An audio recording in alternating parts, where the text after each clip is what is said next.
Assalamualaikum warahmatullahi wabarakatuh. Perkenalkan, nama saya Tri Artakusuma Binaya dengan NIM A11 2020 12735. Di sini saya akan mempresentasikan tentang tugas workshop saya, yaitu klasifikasi kerangka payudara menggunakan breast cancer dataset. Tahap yang pertama, kita akan mengumpulkan datasetnya. Dataset diambil dari UC dataset, lalu kita unduh 2 file dengan ekstensi data dan name. Tentang dataset sendiri, diberikan sebuah dataset bernama Breast Cancer Wisconsin Diagnosis. Dataset yang didapatkan dari website UC dataset dapat dilihat dari link tersebut. Pada dataset ini terdapat 569 sampel dan 33 atribut. Tidak terdapat nilai yang hilang. Class label ada pada atribut kedua, serta class label adalah kategorikal dengan kategori M adalah ganas dan B adalah genus. Saya terus dari alamat tulisan kesediaan. Terus yang digunakan yaitu menggunakan Google Colab, dan untuk mengambil datanya sendiri juga menggunakan Google Colab. Dan kedua, kita akan menelaah data terdiri dari load library yang diperlukan, load dataset, menghilangkan variabel yang tidak penting, memberikan nama header atau atribut jika belum ada, menganalisis tipe realisasi data atau melihat tipe dataset, ukuran dataset, distribusi kelas, serta deskripsi dataset, dan memberikan laporan atau kesimpulan dari kegiatan menelaah data.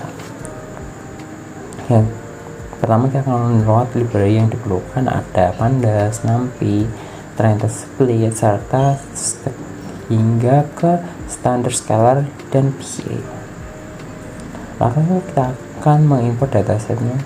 Saya di sini ada kodenya dan ini ada datasetnya. Lalu kita akan menghilangkan variabel aname 32 dan ID karena saya anggap tidak terlalu penting untuk ID, dan untuk aname 32 karena isinya semuanya kosong. Serta lalu kita akan memberikan nama header atau atribut fitur untuk memudahkan kita dalam melihat variabelnya. Lalu kita akan menganalisis tipe dan realisasi data, melihat tipe datasetnya yaitu pada score frame data frame, dan ukuran datasetnya ada 599 atribut adalah 31 variabel. Serta kita akan melihat informasi tipe data pada semua kolom. Dapat dilihat di sini ada 30 fitur dengan tipe data float dan kelasnya dengan tipe data objek. Jadi tidak perlu adanya perbaikan. Serta kita akan melihat distribusi kelasnya, ada di kelas ada M dan B, jadi dengan tipe data objek, dengan B ada 357 pasien dan M ada 220 pasien dengan tipe integer. Dapat dilihat visualisasinya seperti ini. Lalu kita akan melihat deskripsi datasetnya seperti berikut. Jadi setelah melakukan tahap yang kedua, dapat di laporan atau kesimpulannya adalah ada fitur yang bertipe data float, number, dan bertipe data objek. Tidak ada data yang hilang. Jika pun hilang, di mana data yang hilang akan diberikan tanda seru. Jumlah fitur ada 31, lebih sedikit dibandingkan dengan jumlah record data pasien yaitu 569. Walaupun lebih sedikit daripada recordnya, tetapi masih termasuk ke dalam kategori high dimension dataset. Jumlah distribusi kelas M ada 212 pasien dan kelas B ada 357 pasien. Tapi yang ketiga, kita akan memvalidasi data untuk mengecek data frame ada yang kosong atau tidak. Kita akan mengecek data frame yang missing dengan tanda seru. Ini dapat dilihat tidak ada data yang nol. Kita akan melihat lokasinya pun tidak ada, di sini tertulis kosong, dan presentasinya pun akan kosong, jadi tidak, sehingga kesemuanya tidak terdapat nilai yang kosong. Untuk langkah kemarin menentukan objek data karena tidak deklaratifnya tidak termasuk dalam soal. Tahap kelima, kita akan membersihkan data. Strategi pembersihan data adalah menghapus duplikat dan mengecek fitur yang bernilai konstan. Dan itu pun sudah bersih karena dilihat ukuran baris dan duplikatnya sama di sini, jadi tidak ada yang sama, serta kita akan mengecek konstannya dan tidak ada fitur yang bernilai konstan. Tahap keenam yaitu kita akan mengkonstruksi data, terdiri dari representasi fitur yang dan merubahnya tipe, membagi data menjadi training dan testing, membagi data original, data normalisasi, data original PCA, dan data normalisasi PCA. Kita lihat infonya lagi, masih sama. Kita akan membagi training dan testing dan menampilkan X-nya, menambahkan ini. Data original akan membagi data menjadi training 70% dan testing 30%. Menambahkan datanya lagi, dan data dimensinya menggunakan standar scalar, dan kita melihat X-nya lagi seperti berikut. Data normalisasinya, data original PCA berikut. Misalnya kita akan melakukan visualisasi data original PCI, dapat dilihat seperti berikut. Dan saya memilih 13 karena dari sini sangat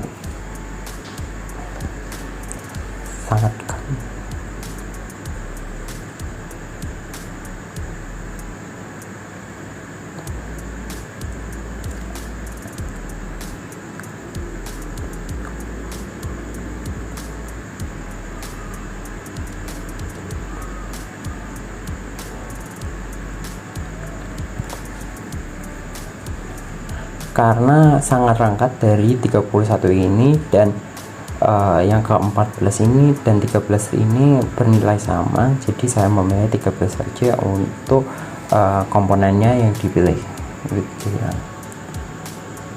Data lainnya, data normalisasi PCA seperti berikut. Melakukan visualisasi pada data normalisasi PCA, walaupun ini datanya ini, tapi kita akan samakan pada data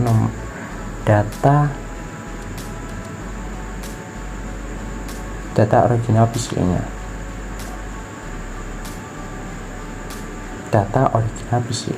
jadi akan sama-sama 13 untuk memudahkan visualisasi. Kita akan menentukan label karena tidak perlu dikerjakan karena label sudah diputuskan di bagian transformasi data di merupakan soal tabel. Lalu selanjutnya kita akan membangun model. Teknik pembangunan yang dipakai menggunakan display. Parameter yang dipakai yaitu criterion Gini, entropy, max dip, min simple split, dan min sample lift. Skala presisinya yaitu menggunakan akurasi, presisi, dan recall. Pengujian menggunakan data original, menggunakan data yang sudah dinormalisasi, menggunakan data original yang diberikan PCA, menggunakan data yang sudah dinormalisasi dan diberikan PCA. Pada display kita akan melakukan pemodelan display, menyalakan parameter yang digunakan adalah model dip, min sample split, criterion, dan random step. Lalu kita akan pemodel display ya seperti berikut hasilnya. Criterion yaitu entropi, max dipnya 3, min sample liftnya juga 3, min sample split 2, dan random splitnya ada 2. Pemodelan display dengan dasarnya dapat dihasilkan sama seperti yang ada pada data original. Kemudian history part data original yang diberikan tapi diberikan PCA. Kan sistem berubah menjadi gini, max depth-nya 3, min sampelnya menjadi 5, dan min sampelnya sebagai 2, range-nya tetap 2002.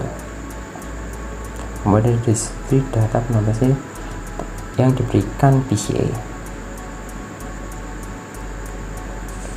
Sistem berubah menjadi entropi lagi, max depth-nya menjadi 5, min sampel depth-nya 1, min sampelnya splitnya 2, dan random splitnya 2.